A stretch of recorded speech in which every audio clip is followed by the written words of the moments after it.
Esmu Briselē pie Eiropas parlamenta, un te ir liels uzraksts demokrātija.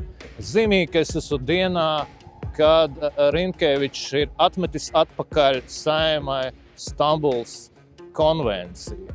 Nav šaubu, ka Saeimai ir absolūti suverēnas tiesības lemt par Latvijas izstāšanos no jebkuriem starptautiskajiem līgumiem, un nav arī šaubu, ka dažreiz šāda nepieciešamība var rasties.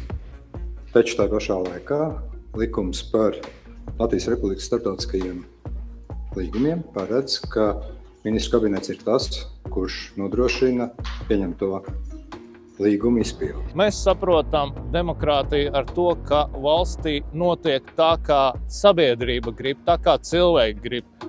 Bet Eiropā, kā mēs sākam ievērot, ir cita izpratne par demokrātiju. Demokrātija ir tas, kā izlemj augšā un apakš to izpilda. Ja augšas ir izgudrojuši savu inkluzivitāti ar migrantu un LGBT politikas iekļaušanu sabiedrībā, tad sabiedrībai tas ir jāpieņem. Un politiķiem ir tik ilgi jāpūderē smadzenes sabiedrībai, kamēr sabiedrība to pieņem. Bet ja sabiedrība, kā Latvijas parlaments, nobalso savādāk, tad to vajag atmest atpakaļ, nomudžināt, draudēt, manipulēt, nedot Eiropas fondus tik ilgi, kamēr sabiedrība piekritīs Briseles izpratnē.